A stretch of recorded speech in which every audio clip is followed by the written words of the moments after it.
some point, I'm hoping the host and our 10 a.m. guest, Ben Goessling, will be here in studio. But in the meantime, you guys put some talkbacks through the app. Let's play them. I don't know if this is going to be heard, but this is 100% true. This is Nico from St. Paul, by the way.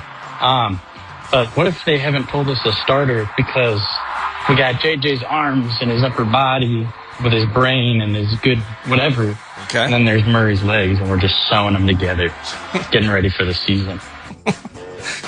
Sewing the best of JJ and Kyler Murray together. January 14th, 2018, Minneapolis Miracle. Got some Gucci tickets from my cousin's business. Had the hands buried in the face on the last play of the game like everybody else. Wasn't even watching it, actually. But then after the catch happened, looked up, saw the miracle happen. We were overjoyed. Got to celebrate by walking out in a few inches of snow. Trudged through the snow of downtown Minneapolis over to Runyon's, where I got the best wings in the country. Perfect night. Ben Goessling, quick twitch. This is we've played 10 years of football at U.S. Bank Stadium. So we are starting today. We'll pay it off Friday. The top 10, well, Vikings related, but top 10 memories from the first 10 at U.S. Bank Stadium. Yeah. 2017, it's about the easiest of easy ever to easy. That's low-hanging fruit. Minneapolis Miracle. Yep. So just quick twitch, 2018. Boom, go. The 2018 season. Most memorable moment for the Minnesota Vikings, U.S. Bank Stadium. Well, Josh Allen against Buffalo. That would not be a good memory. But it might win. Why do you have to bring that up? That's the one that sticks out. I mean, they won the first game against the 49ers in the opener with Kirk making the debut. Yep. What was significant from that game? They ran the Mike Hughes. There we go. Niners 3 of 7 on third Rookie down. UCF. 3rd and 8 from their own 20. Garoppolo short drop passes right. It's intercepted inside the 25. Mike Hughes touchdown! Welcome to the NFL, Mike Hughes. The Vikings lead 16-3. But the Josh Allen bit, I mean, that's the first one for everybody. Yeah. Well, that season, I actually think of it's not a home game, but that Thursday night in L.A. where that defense kind of got unraveled against Sean McVay. Oh, that's where Anthony Barr ended up covering Cooper Kupp and Brandon Cooks for like 30 yards straight down the field stuff. If Barr's listening, because he's on with you later, I think if Barr's listening to this, like, dude, why do you got to bring that up? Right.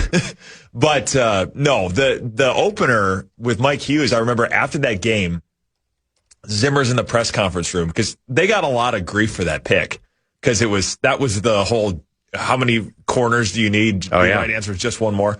Yeah. Was that the 7-Eleven reference for the cover 2 corner, or was that I think before? That was earlier. Right. No, this was like because they had Waynes and they had Rhodes, obviously, so they added him.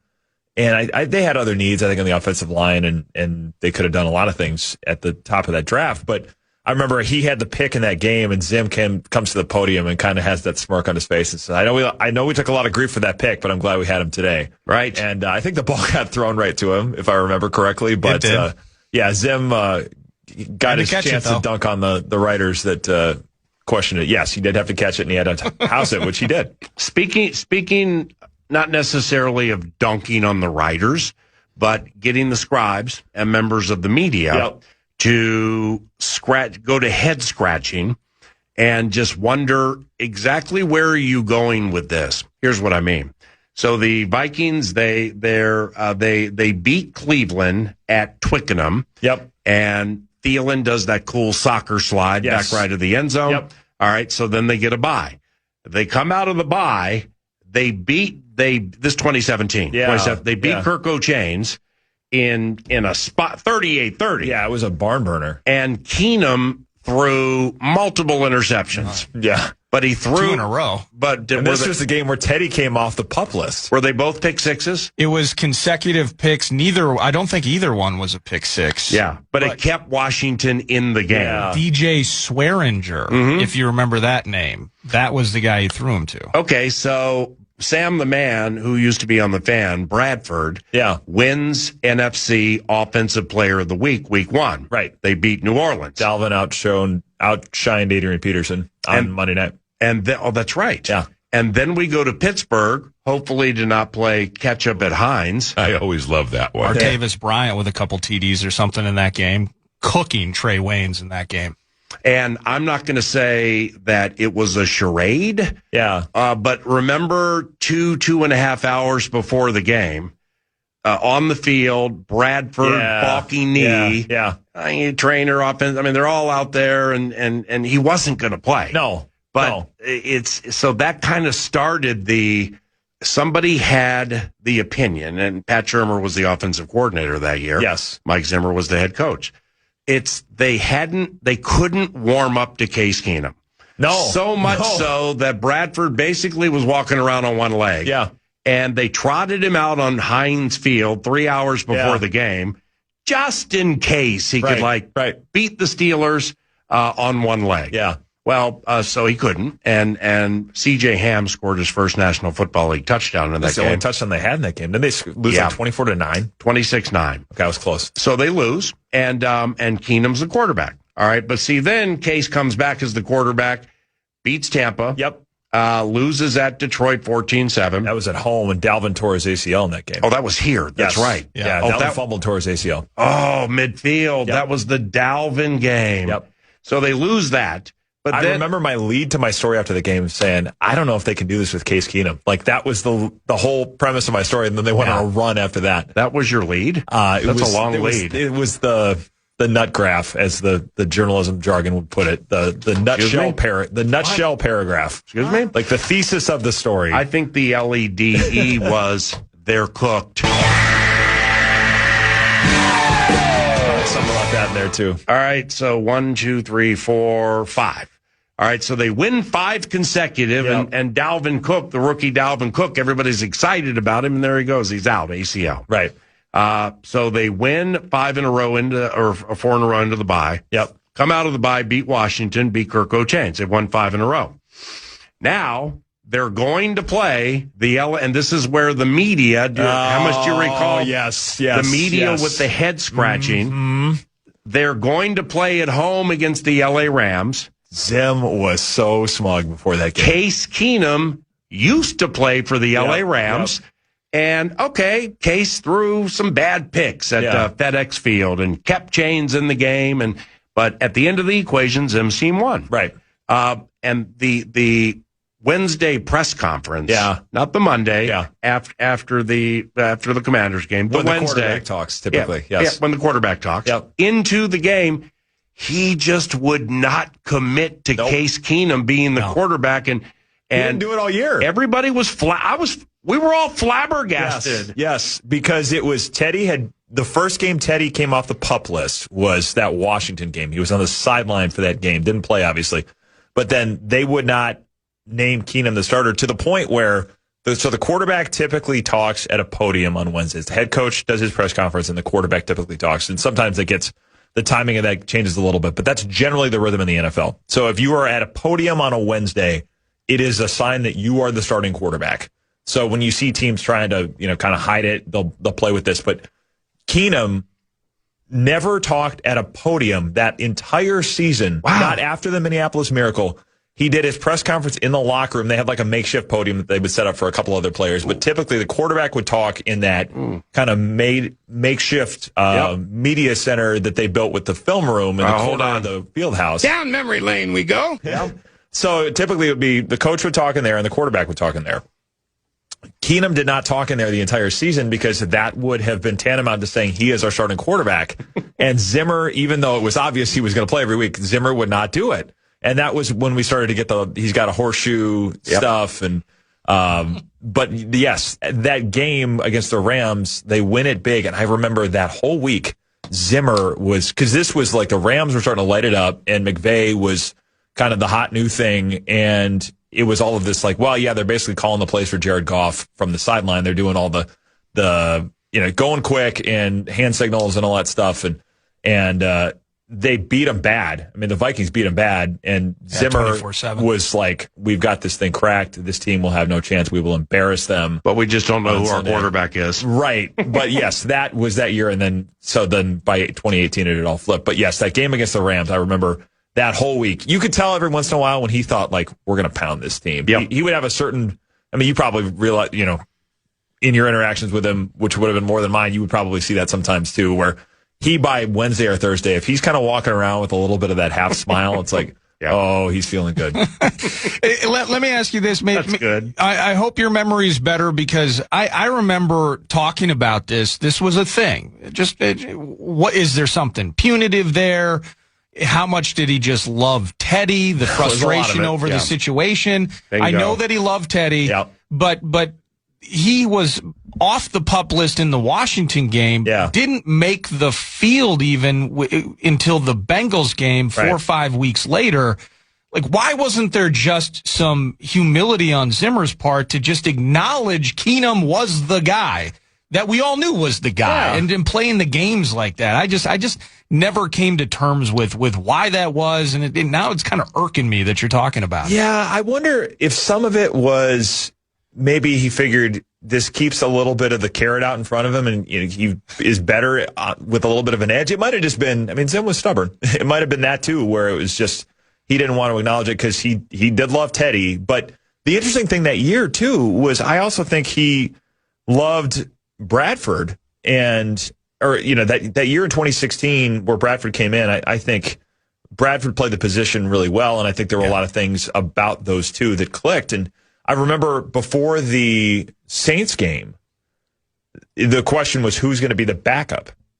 And, because Teddy had been healthy, and Bradford we hadn't seen since that fateful Chicago game where Bradford started and really couldn't execute, couldn't protect himself. They pulled him at halftime for Keenum, and then it was Keenum the rest of the way. But the question was, is Teddy going to be the backup against the Saints? And they activated Bradford because he had that great game against the Saints on Monday Night Football at the beginning of the season.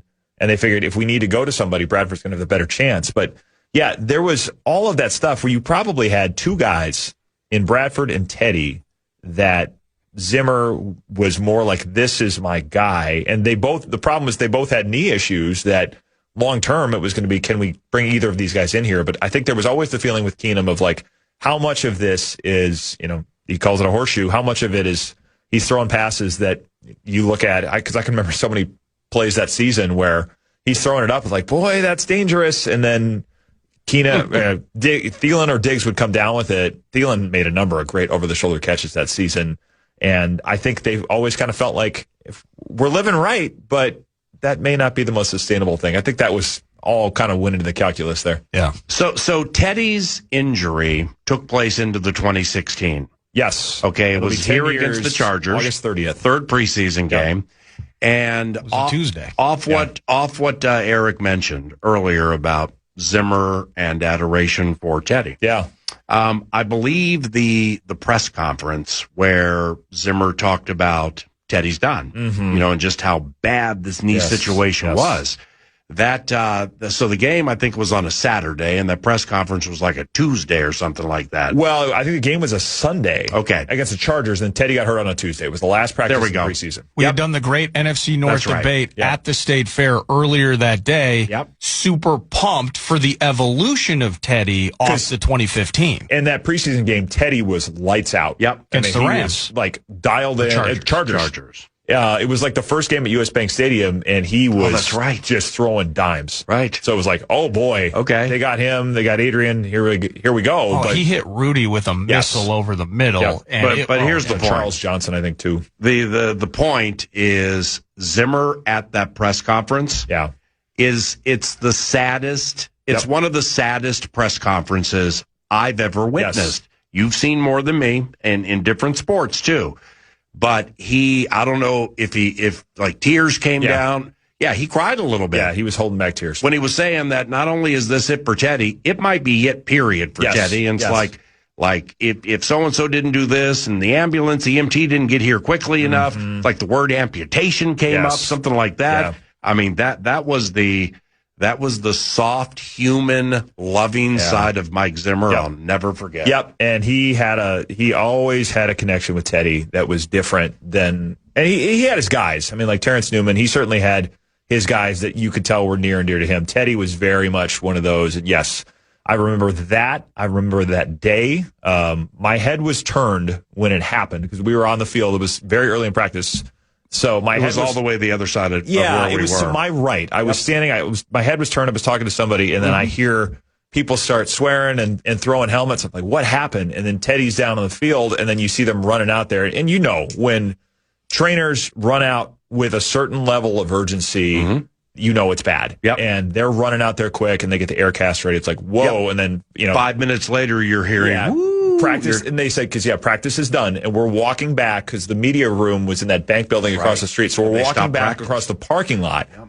And you hear the ambulance coming, and we're all like, that's for Teddy. Yep. That day is like nothing I've seen, and this will be year 15 for me covering the NFL. That day, that whole thing was still, it's just talking about it. It was surreal. I've never seen anything like it. I don't know that I will again. I hope not, for the benefit of whatever player that's happening to. But yeah, that day was pretty wild. Okay, two quick fire trivia questions before we pause. I'm a trivia nerd, so Nordo, excited. your name is your buzzer. Ben, your name is your buzzer. Okay, and it involves the first regular season game that season. Okay, after Teddy, and for the Minnesota Vikings playing a road game to start the season. Who was their starting quarterback? Eric. Sean Hill. That's correct. I was thinking 2017 still. Sean Hill, 18 of 33, 236. Yep. Did we have 2 fumble TDs that game? Yes. Hendricks and Daniil Hunter? There was a return touchdown, yes. I think so. And that also, for the other guys, was the debut of what big name player? For the Titans? Rookie debut? Titans? Jeffrey Simmons. Incorrect. Might have been, though. But his name isn't as Chris big Johnson? as Derrick Henry. That was Derrick Henry's debut. Boy. Yeah, and he did not do well against us in his debut, did he? Oh, rookie running back out of Alabama. Yeah. He ran onto the field. And he's still a And I looked at Bursich, and I'm like, this is the biggest, and this is post Adrian Peterson, but Henry was bigger than Derrick. Yeah. Was bigger than Adrian. It's the biggest, most well-crafted thing I've ever seen in my life. And Eric Kendricks just kept standing him up at the line of scrimmage. Yeah. Down memory lane we go. When 9 to noon continues, yes, we're quite aware, as we spent the first 15 minutes of the show joking about, that Jamal Adams is a member of the Minnesota Vikings. Raise your hand or hands up if anybody in the universe saw this coming. Perhaps Ben Goessling did, and we're going to chat about what this means and what it doesn't mean with the scribe from the Star Tribune, StarTribune.com, at Ben Goessling via X around the corner. But first, The Fan and BigDeck.com want to give you a shot at some bonus bucks with the National Cash Contest. This hour's keyword is bonus, and you can enter that now at KFAN.com. The keyword is bonus. The website, KFAN.com. This is PA on iHeartRadio and KFAN The Fan.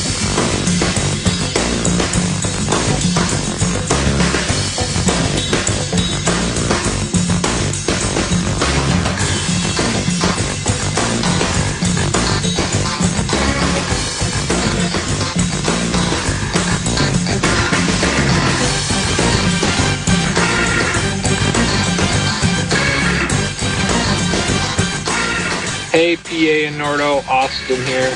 I like the Jamal Adams signing just because it's improving your defense if he can stay healthy. He's a versatile player. He can play linebacker. He can play nickel. He can blitz off the edge. I think he can rejuvenate his career with Flores. Skull Vikes. Jamal Adams, the artist formerly known as game-changing safety for the New York Jets, maybe the Seattle Seahawks at certain moments, but the artist currently known as the former linebacker for the Las Vegas Raiders. Jamal Adams, a linebacker. Who knew? And Flores with the defense that he runs that includes floaters all over the field. Who knows what's up with Jamal Adams? Maybe Ben Goessling does. He covers the team. What do you think? Yeah, it's one of those things that I think it's Brian Flores, and Nolan Teasley has a history with him. They make the trade for Adams in 2020 from the Jets. It was like the 6th pick in the draft for the Jets, and then the Seahawks make the deal for him. He had like 9.5 sacks his first year in Seattle, which, so he can bring pressure, and they need guys that can do that because you don't have Jonathan Grenard. You have to look for other ways to create pressure. Well, don't you think it's fair? And you're a wordsmith. Yeah. Don't you think it's fair to qualify it and say, at one point of his career, Yes. he could bring pressure. Yes, that's true. Yes. See what I'm saying? He's been injured a lot since then. He shifted to linebacker with the Raiders last year. So probably, is kind of that floater where you see Metellus do this. You see a lot of different people playing different spots, playing different places on the field. I would imagine that's part of what they're doing here. You mentioned in the teaser before the segment what it is and what it's not. I assume you're getting at Harrison Smith related connections to what it's not. Well, I mean, potentially. Yeah. The closer we get to, I just haven't thought a lot about it. Yeah. I mean, you're compensated to work on it in sneaky fashion, maybe on a daily basis at this time of the year, and you're extremely good at it. I don't have to think about that until you write about it after he parachutes in. Yeah. The closer we get to the season, the more, and this is my discernment, Zero's team. Yeah. The more I'm just thinking he's not going to retire. Yeah. And if something happens 95% here, 5% somewhere else, it will be during the season. Yeah, I would think that. I mean, I don't think he's coming in for training camp. Right. Let's put it that way. And I think the earliest would be like maybe the Stephon Gilmore. And I'll preface this by saying I don't have any inclination that it's going to happen beyond the fact that nothing's been finalized yet, and they've kind of kept the door open. But I do know with him, I remember a couple of years ago him saying to us, like, when I retire, I'm not going to tell you guys. Like, you're just going to figure out, I guess he's done because he's not here. So, which is, that's Harry, obviously. Harry is he marches to the beat of his own drummer, and that was the fun thing about covering him, is he's just quirky. Right. But, I would think that if it's going to happen, it's not going to be in this, like the rat race part of it. He doesn't need to do it again, and I don't think he's going to do that part of it. So, I don't think this is that necessarily. I wouldn't look at this as like that's the Harrison Smith replacement. It's not that. They do need people that can bring pressure. I think there's benefit to that if they get some of that out of him. He becomes kind of maybe one of those hybrid guys that you can use in some of these 3 safety packages that they have, but if he's a safety. Yeah, yes. I mean, if he played linebacker last year. He played deep linebacker, yeah. I mean, we hybrid thing. We can joke about the Raiders being terrible. Yeah. Such a good decision by Pete Carroll that Clint Kubiak's now the coach. Yeah. I mean, there are a lot of ways you can go with it. Yeah. A lot of injuries for Jamal Adams. But, physically, body type-wise, and I guess we'll see him tomorrow. Yeah. If you're going to play linebacker, and he played, Nordo hit me with this earlier, 254 snaps as an inside linebacker for the Raiders last year. Yep. You ain't the size of a safety. No. I mean, you've built yourself up some way with excess weight, I would imagine, right? Yeah, yes, I would think so. But, and Flores ain't trying to have Flores ain't trying to have a safety that pulls a train. No. I think that's right. But yeah, I think some of the times where they'll use safeties closer to the box or, some of these different things, I would imagine there's, and we'll hear from Flores tomorrow, but I would imagine there's probably a specific role or specific I think it's a dice roll he's got for him. I think it's so? I don't know. Yeah. I don't have conviction on this. Could be the prove it deal bit. Yeah, where financially it'll certainly be that. Well, the reason I bring it up is Teasley's been here how long now? A month? Month and a half. Okay. Well, Jamal Adams has been available for many months. Right. So there's zero chance including Flores. When Matt Thomas was here. Say it again. Including when Matt Thomas was here helping with the cap. But there's zero chance Flores and that staff, uncovering whatever's under every rock everywhere to try to get better. I mean, there's zero chance they didn't put time, that they failed to put time into Jamal Adams. Right. Well, now all of a sudden he's here. Yeah. So I'm just wondering, why now? Why him?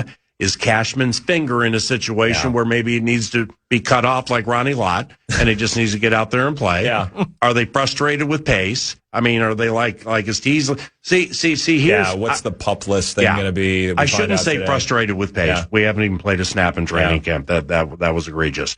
But there are two things with Nolan Teasley, the new general manager who speaks today on KFAN at 12:30 with Kevin O'Connell. Assumedly, we're carrying it. But one is, man, I'd really, really, really like to know what he thinks about Kyler Murray coming from Seattle and Kyler taking all those L's. Right. The second one is, well, he now has had a large amount of time to get into every piece of all 22 with every player on this team. Yep. So then maybe he puts a bow on that in front of training camp, and Jamal Adams is here. Yeah. You know? Yeah, it could be that, where he's like, hey, we could use a little bit of help here. And obviously, Teasley is a guy that has a history with Adams and has certainly done plenty of work on him over the years. Has been around him, had to scout him before that trade. Right. You know, all of that is context for this. So, yeah, it'll be interesting to hear from him today about how all of this fits. But, yes, I could see, I think the connection that Adams has to Seattle and Teasley having been there, it would be silly not to factor all of that into what this means. Doesn't it feel a little bit? I mean, Jamal Adams is the way that we would talk about Jake Golday, for instance. Yep. So he's a man in the middle, but during his time with the Bearcats, he might play edge, and the way that he was used, it almost feels like my first inclination is that Jamal Adams is kind of in a spot where he has, in a prove-it-like situation, I think PA is dead right there, he has the ability maybe to do some of the things that we would in future terms expect out of Golday. Yeah. Where he maybe does fill a spot on the inside, but a lot of it is just get to the QB. But I ain't getting the Golday thing either. And here's why. Well, just let me land the plane on the prove it deal, because I do feel this needs to be explained multiple times. People say it a lot. It's like, when somebody's calling a game, an analyst, and they're like, well, they came with a great green dog. Okay, I just don't like that. Yeah. It's like, you explain what the dog is for those listening. Right. Because you just lost 98% Don't of use them. the jargon just to sound smart. Correct. Yeah. So we're prove it this, prove it that, prove it this, prove it that. Yeah. I hope I explained it the right way an hour and change ago. Green dog is when the running back stays in and doesn't release, and you can blitz. A prove it deal is when you bring somebody in the offseason, they get a 1-year deal at that time. Yep. Players don't start getting paid until the regular season begins, the veterans. Right. Yes. Or players, period. And if said player is a vested veteran and they're on the roster week 1, even if they're terrible after week 1, they get paid for the entire season. Correct. It's guaranteed. Correct. Right. So that's the positive side of the prove it for the player. Right. But so when I first saw this, I'm like, well, this is a prove it deal. Yeah. Then I started looking at the depth over some places and Teasley and the connection and Flores and the Swiss Army knife. And I'm like, okay, it's probably an Uber prove it deal, where, the Uber would be the super part of it would be in that he has a super good chance of making the team. Yeah. But there is some prove it to it. Yeah. So that's how I look at the Adams portion of the equation. With Golday, what's confusing me is, I think you and I are in lockstep in that unless some certain things transpire, injuries and stuff like that, Jake Golday, Cincinnati rookie, playing en masse on defense during the season's probably not going to happen. Agreed. Okay, at least now. Yep. Special teams, if he's active, yes, correct? Yeah, yes. Okay, but if he's Van Ginkel in training, why is he listed as an inside guy? That's the thing I'm not getting. Yeah. I mean, are they going to cross-train him a little bit and try to get him ready there? Because the other thing, you have to think about if the future of Golday is in line with the fact that they have decisions to make in that linebacking group. They have a decision to make on Van Ginkel after this year. He's going to be 31. That deal has a lot of void money in it. You can do a lot of things with it. But, I think the cap number would suggest that they're going to have a decision to make there. I think they're going to have one to make on. They have one to make on Blake Cashman too. So you have two linebackers who are final year of his deal. Yes, final year of his deal. The injury stuff is going to be. He's been relatively durable, but you're talking about a guy that's had injuries in his past, heading into his 30s. He misses a couple each season. Yeah, he does. And so I think all of those things, you're probably saying this is a couple different places you want to see him and figure out where he fits. But yeah, I think it is a good point, because I have thought that he's probably Van Ginkel in training, because they certainly see some of those things, but maybe you figure you can move him around and those definitions get a little more blurry in the Flores world. But yeah, I think the fact that they've got two guys in that linebacking group that are on the other side of 30, you're probably trying to figure out where some of this stuff fits. Have you actually met Frank Smith yet? And is he a real human being? I have not met him yet. I am very interested to meet him because that's special. KFAN Kevin O'Connell has made it clear he's pretty excited about Frank Smith. Well, yeah, Kevin O'Connell, Ben Goessling, Alec Lewis, Kevin Seifert, Dane Mizutani. I mean, I've heard this from respected people so much that I'm sure he's a real human being. Pretty sure I saw him at minicamp. Yeah. Have yet to meet him. Look forward to meeting him. When does for you with training camp, which begins tomorrow, when does the rubber meet the road for the team? So is it Monday when pads go on? You know what I mean? Yeah, I think that's a step in the process. Okay. I mean, in terms of when the rubber meets the road. joint practices. Yeah, I mean, I think it's probably a few days into the pads, and then, I mean, some of the rubber meeting the road is, with this group, obviously, is the quarterback and where you start to figure some of those things out. I think I feel like it's a little later in camp where whether it's you get into that second week and you've started to see a little more, like the install is probably done and you're getting a little more into consistent reps and figuring out where people are going to be. There's probably more in there. The joint practices are important. I tend not to think that the first few days of it are worth, making a ton of wide-ranging assumptions or pronouncements on. So I get back from a string of vocal maintenance days last week, and Nordo hits me with this Ian Rappaport report about the Vikings quarterback competition between Murray and McCarthy, and McCarthy and Murray going to the, quote, 11th hour, end quote. Well, it's not like I got offended or anything, but I'm like, well, let's start with the baseline context of what the 11th hour is. Yeah, that's the 11th hour is after the Broncos game. Yeah. Okay, it's after the Broncos preseason game. Right. Yep. And that sneaky week where we got no Strib at practice. Yeah. And they're getting ready for the Packers. Mm-hmm. Okay, that could be right. But this plays into something you and I have talked about, and I've said to you 100 times. Yeah. I've said 100 times. I can't believe Kevin O'Connell, who, as meticulous as he is, even wants to head into tomorrow, not having a defined starting quarterback. Yet now all of a sudden, because you're either trying to get somebody fired or have the elite steam of all elite steam, Rappaport, that this is going to go to the 11th hour. I don't like. How do you read into that? Yeah, I mean, that could mean a lot of things. I mean, 11th hour is. Yeah, if you're thinking about it as coming out of the Broncos game, I mean, I suppose if you wanted to play it that far and try to keep the shell game going, given the fact that you start the season against the Packers, speaking of Sean Hill, Sam Bradford. You're making a mistake if that's the case. Yeah, but he may think of it as, if you're going to do that, and I don't know that he will, if you're going to do that, it may be, the public doesn't need to know. The Packers don't need to know, but internally, people may know. So that you may see that. But I don't think it would go that far. But see, that's going to start revealing itself tomorrow. Yeah, it will. Because the rep counters. Are you going to count reps? More so than I have in the past. Correct. Yeah, you have to. It's the last thing in the world I want to do when I'm trying to figure out what Bilal Kingsley or whatever the guy's name is. I'm probably not going to publish the daily count of the reps because I think that gets a little silly. I mean, you have to. This is the most significant quarterback battle in the history of Minnesota Vikings football. Yeah, you got to post a picture of the steno pad. Thank you. We need to know if there are 60 reps and somebody's getting 55%. We have to see that at Ben Goessling X.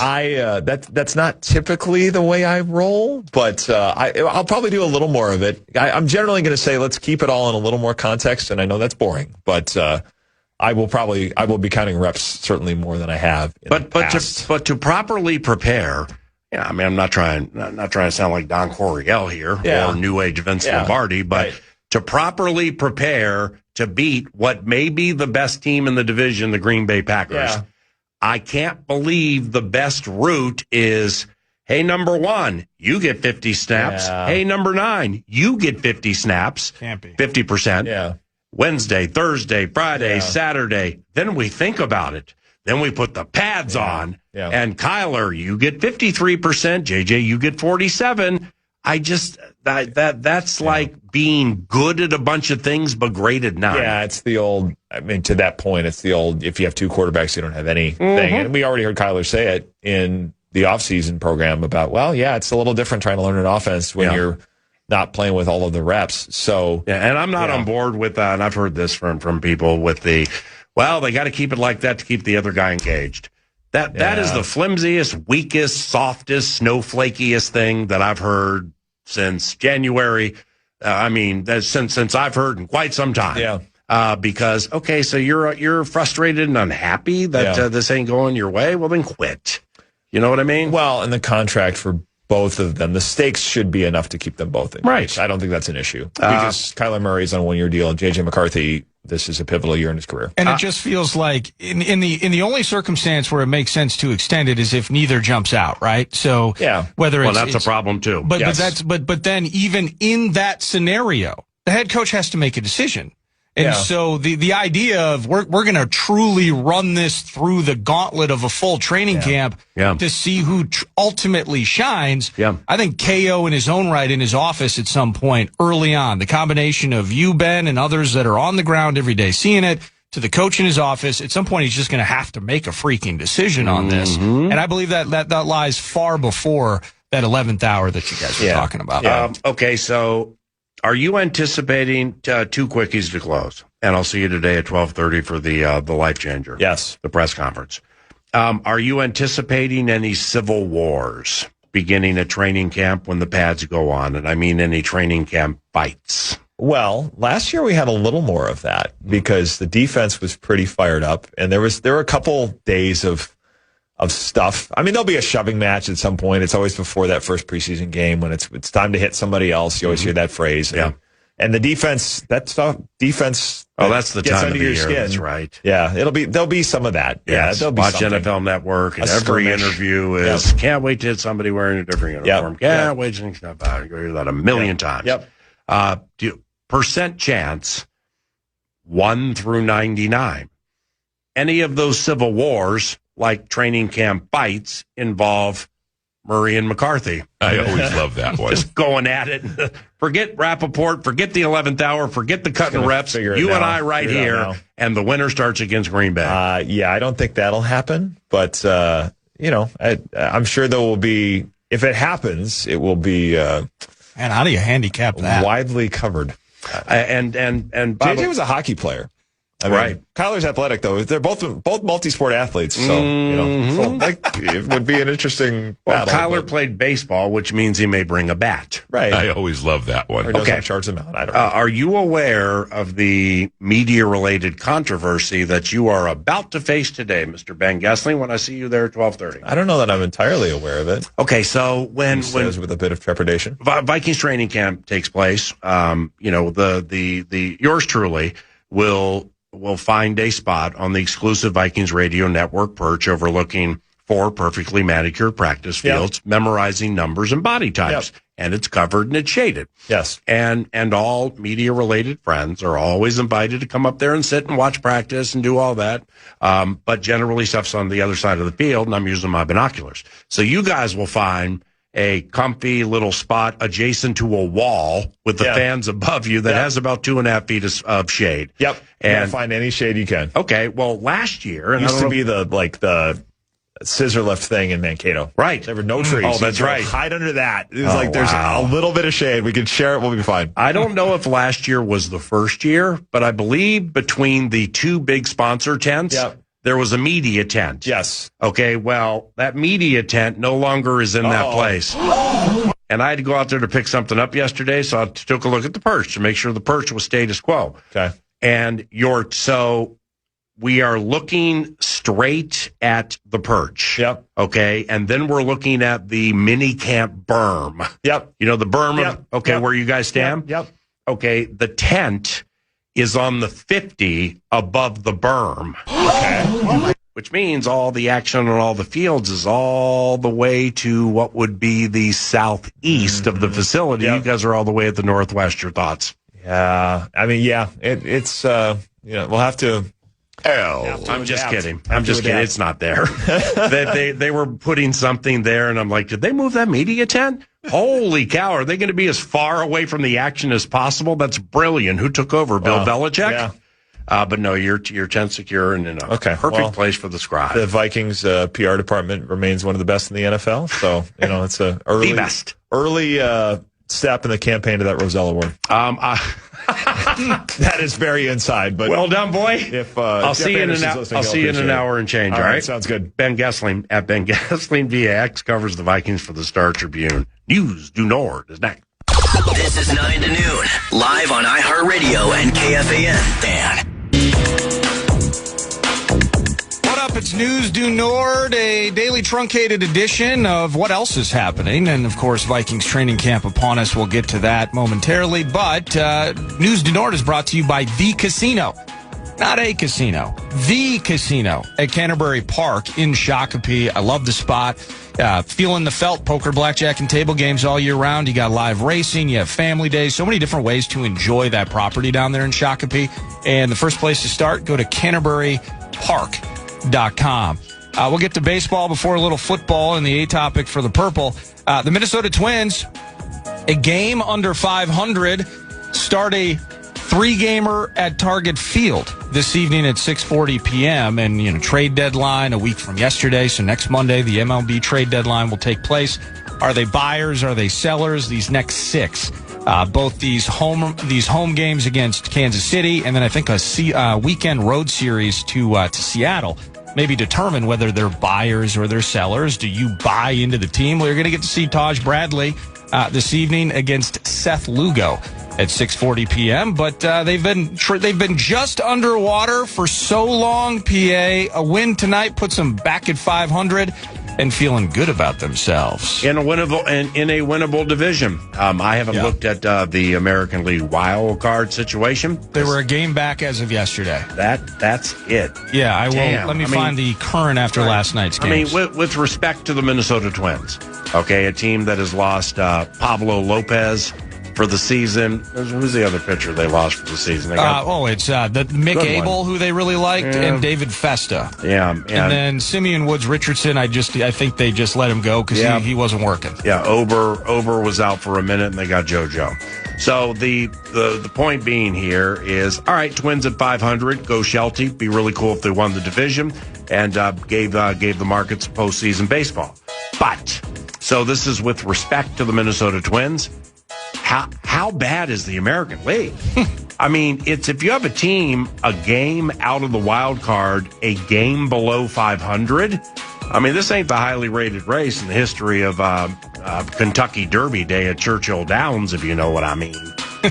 So watch that starting at 6:40 tonight. A topic for the Vikings, veterans reporting to training camp. And PA's mentioned it a couple of times. 9 to noon's done, and he's going to be breaking speed records to get to Egan to catch the press conferences of both the head coach and the general manager. They just moved. The press conference has been moved to 12:15. I'm leaving after the bar interview. Okay, perfect. Just kidding. Thank you. Talker Tuesday brought to you by Northern Fire. As part of that conversation, you're probably going to start to get maybe if there are any injury-related bits, somebody's going to ask a question about it. What's up with Brian O'Neill's contract? What's good about that? And also, what is Jamal Adams going to be doing with this football team? We heard the news last night that the three-time Pro Bowler is joining the Minnesota Vikings, assumedly on a one-year contract. Find out more information about that later today. But tune into your home for Vikings football, The Fan, to hear the coach and the general manager chatting with the assembled media. Last thing I got for you, PA. Yes, sir. I'm scrambling to find this. Why is it not here? What you got? There we go. How about Vita Vea requesting a trade? Eve of training camp, ho-hum, Jamal Adams in the mix. Leverage-related terrorism. Some leverage-related terrorism for the Tampa Bay Buccaneers as Vita Vea, who they definitely want in their mix on that defensive front for the Bucs and Todd Bowles and company. Mm-hmm. We're going to see a hold-in. Hopefully we don't see a hold-in with Brian O'Neill, but it appears to be happening for Mr. Vea and the Buccaneers down in Tampa, but he's requesting a trade in lieu of a contract extension. Yeah, that caught me a little off guard yesterday because when you do that, you played your only card. So Vea's agent has issued said salvo through his player. It's a big card to play too, right? But they've played their card at a key time.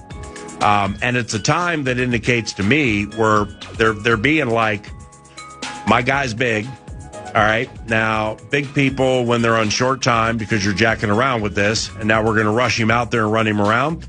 Well, that's where muscular injuries traditionally take place with big people. And Vita Vea is very big. So the fact they did this early in training camp or right in front of training camp indicates to me that the constituents representing Double V have indicated he wants to be out there now. He needs to be out there now. We got to find a way to pay him. So I don't know if I haven't followed Tampa Bay Buccaneer contractual situations this offseason. For that, we apologize. I don't know if he's looking to break the bank, or I don't know if the Glazer family or the Buccaneers are trying to lowball him. It's probably somewhere in between, but they need him, and he's really, really good. And they offered up that salvo very early in the equation, going public with it. He's in the final year of a 4-year, $71 million deal. So his base is going to be $17 million this year. So that's that would be his second deal. That's his second deal. Yes. Yeah. So the second deal is the life changer. The third deal would be the generational money changer for the next 40 years for a lot of different people. Yeah, it's just, and we'll move on from this because we got to chat with Anthony Barr. It's just, it's interesting, the combination of holding in, which can be detrimental when it comes to soft tissue related injuries. You need the reps, but you also need the money. Tricky waters is just kind of fascinating, those instances to me. That's News and Nord, brought to you by the Casino at Canterbury Park. Former Vikings linebacker Anthony Barr joins 9 to noon next.